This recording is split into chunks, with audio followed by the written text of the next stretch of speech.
Hey friends, this is Krista Siachames from KLS Percussion. Today we are talking about tambourine techniques for young players. Okay, so it's that time of year, time for spring concerts and adjudications. So a lot of times in our middle school bands, younger players get put on the accessory instruments. And sometimes those accessory instruments can actually be a little too much for them to wield. So let's talk about the tambourine today, specifically some alternatives to the shake roll. Sometimes a student has a lot of trouble performing a shake roll, and it's because it requires this sort of motion.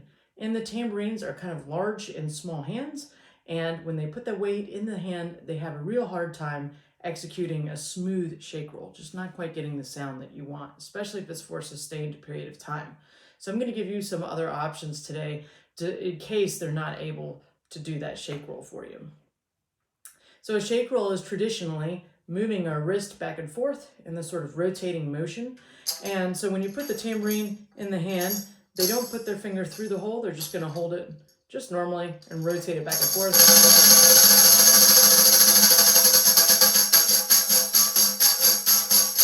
Right? Starting and stopping the sound with the opposite hand. Right? And turning the tambourine flat to stop the sound. So that might be tricky for them, however. So instead of rotating my wrist back and forth, another option to try is actually wiggling your arm back and forth and allowing your wrist to sort of flop as such. What this does is it just makes the jingles ring in a slightly different way, slightly less articulate sound, but still great for a roll. It works perfectly fine. Just a little trick. All they need to do is be able to do this, and they need to mess around with it for a little bit to sort of get that exact, get these jingles started. And it works great. Okay, let's move on to another option.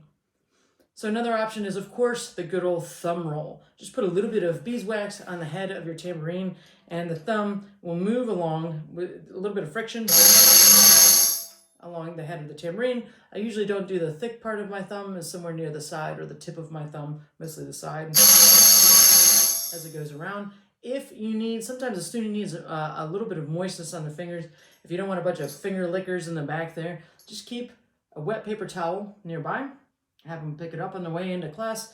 They can get their thumb just a little bit wet before they play. They can finish off with the hand or even finish off with one of their other fingers, like that. Sometimes the thumb doesn't work. Don't let them get frustrated immediately. Go to the middle finger, supported by the thumb. I call it, like the wolf, right? All right. Especially for soft rolls, this is a great option. Or a ladder roll. It's great.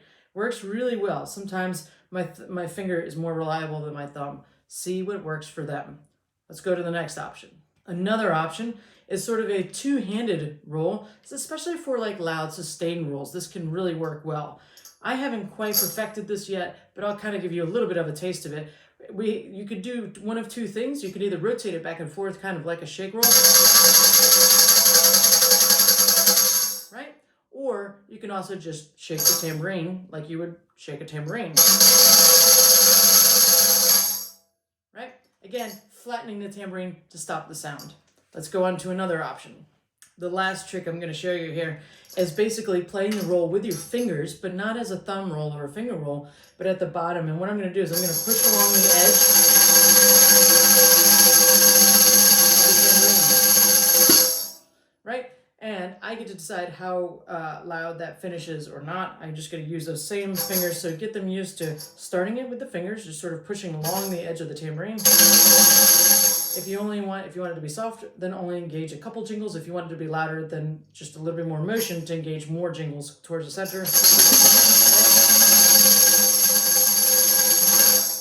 And then you're going to just have them finish with a flick and flattening out the tambourine, just similar as what we've done in the past.